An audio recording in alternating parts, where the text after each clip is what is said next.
Well, politically, the Conservatives have expressed their concerns about Canada deepening economic ties with China. Conservative leader Pierre Poilievre tweeted this today. Prime Minister Mark Carney must explain how he has gone from saying China was Canada's biggest security threat before the election to announcing a strategic partnership with Beijing after the election. Conservative foreign affairs critic Michael Chong joins me now. Mr. Chong, good to see you again, sir. Welcome back to the show. Thanks for having me. The Conservatives, you've been calling for Mark Carney to get results on Chinese tariffs on key sectors like canola since they were put in place last year. But now that he has it, there's criticism. Why is this not the right balance? Well, I think there's a lot of questions that remain to be answered. I think Canadians deserve an answer from Mr. Carney.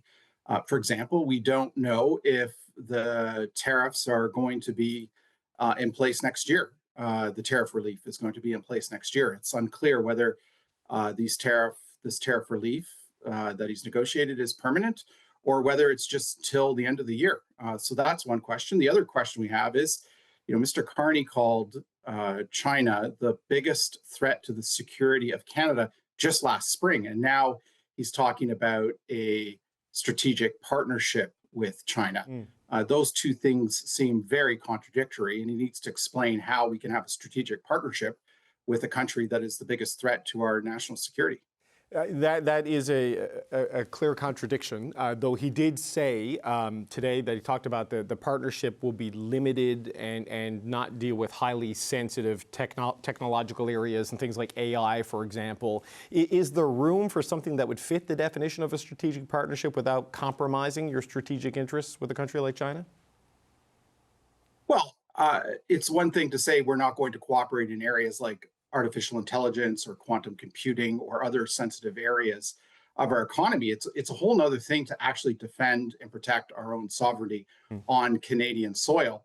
The threat to the security of Canada that Mr. Carney was referring to last spring came in the form of Chinese foreign interference here on Canadian soil, the meddling in our democracy, the interference in our party nominations, the establishment of illegal police stations, and so on and so forth. And yet we don't hear anything about countering those threats. We've yet to have a foreign influence transparency registry stood up. And at the same time, Mr. Carney has gone to China and announced this grand new strategic partnership. So I think there are a lot of questions that he needs to answer, because I think Canadians have a lot of questions about what this all means. There is a lot of relief from the Premier Saskatchewan, Alberta, and the canola sector and the agriculture sectors that stand to get at least immediate or short-term relief on the punishing tariffs against their sectors. But there's criticism and concern coming from, well, your leader and your party about the electric vehicle tariffs being rolled back and around 50,000 Chinese-made electric vehicles being allowed into Canada. It's being called as a security risk. Doug Ford calls them spy cars. How is a Chinese-made car more of a security risk than, say, a Chinese-made smartphone or smart television? Well, good question. So first of all, it's good to see there is some relief on some of the products that Beijing had slapped a tariff on.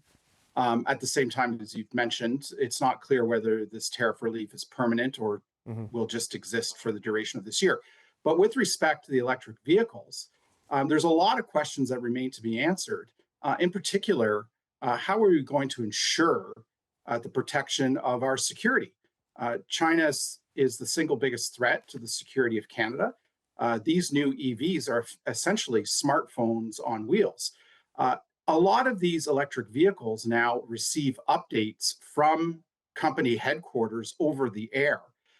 They're collecting hundreds, if not thousands, of points of data each and every second that somebody is driving them. Much of that data is stored on these car computers, and some of that data is actually transmitted back to company headquarters. Now, when those car companies are located in another democracy, we can have some assurance that there's some rule of law and some safeguards in place to protect consumer data. But when these car companies are domiciled in the People's Republic of China, such as EV manufacturer BYD, it raises questions about the protection of Canadian data, about the security of this country. So I think it's legitimate to ask what safeguards have been put in place if we're going to start opening up our domestic automobile market to Chinese brand manufacturers such as BYD.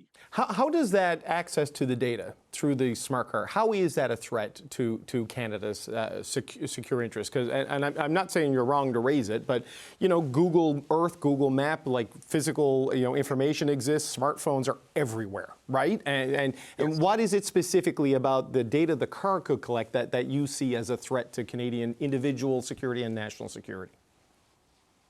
Because these cars, so first off, under China's national security law, any company in that is a Chinese company domiciled in China must cooperate in all respects with the central government, with the provision of data, and in other ways with respect to China's national security.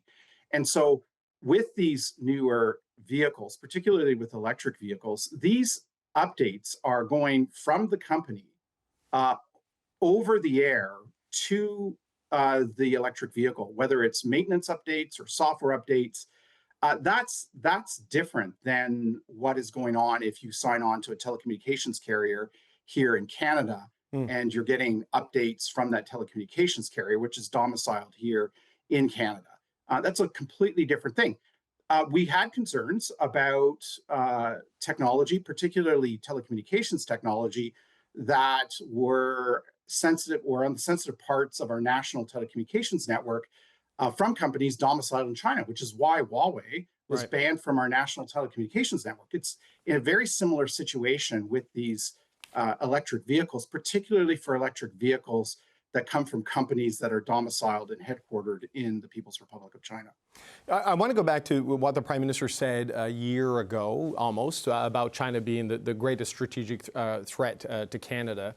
Look, a lot has changed with the U.S., but this was at the height of when things were changing with the U.S. So the new posture of the Trump administration was pretty clear. But it has pushed Canada and other countries in directions we didn't think we would be going 2-3 years ago in terms of, like we talk about foreign interference, seeking trade relations, expanded trade relations with India in addition to China. What do you make of how any government, whether it's conservative or liberal, has to navigate that? Because how do you help the canola farmers if you're not willing to do these things on the EV tariffs? And how do you guard against the U.S. without seeking out the other two largest economies on earth? Well, I think it's seeking out trade with like-minded democracies that haven't weaponized trade, like we've seen with our largest trading partner south of the border, or like we've seen in the past and currently with China. The fact of the matter is that both the United States and China have weaponized trade. China was the first to weaponize trade against Canada.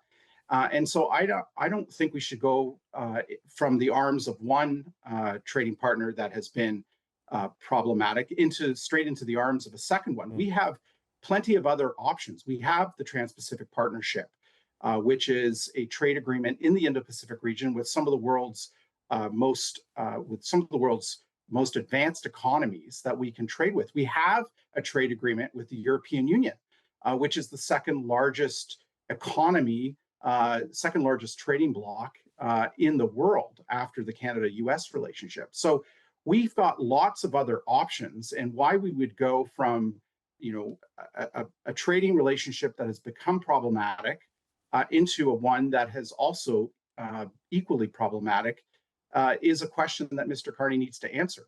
There's so many questions that remain unanswered here. I don't think the answers we've received to date from the Prime Minister have been sufficient. Just one last quick question, Mr. Chong. In the press conference in China with the Prime Minister and in a briefing with the premiers, federal officials talked about how this could be the start of leading to Chinese investment in the manufacturing of either electric vehicles or electric vehicle components inside Canada. Given the security concerns you've outlined, does it satisfy any of your concerns if they're building it here in Canada as opposed to importing it from over there in China? Well, again, the question of where the data will be domiciled, where are the servers going to be housed that communicate with these vehicles, all these questions remain unanswered. And, any speculation about a joint venture here in Canada or about a new venture from Chinese manufacturers here in Canada is mere speculation. The Prime Minister hasn't indicated that there is any part of these agreements that would lead to that. And the other thing I'd add is, the Prime Minister, has used the term trade agreements to describe what he has negotiated over there. They are nothing of the sort. A trade agreement is an internationally binding treaty negotiated between two governments. And if these were trade agreements that he negotiated in Beijing, he has an obligation under CUSMA to notify the other two parties to the CUSMA agreement of these agreements. The fact is, these are simple memorandums of understanding. They're very vaguely worded, and it's not clear what exactly Canada is getting in return for what has been given to the Chinese. And more importantly, the big question remains unanswered. The biggest threat to our national security, the biggest threat to our democracy is China, and how that fits into the Prime Minister's new approach of a strategic partnership with this biggest threat is a question that remains unanswered. Michael Chong, Conservative Foreign Affairs critic. We appreciate the time today, sir. Thank you. Thank you.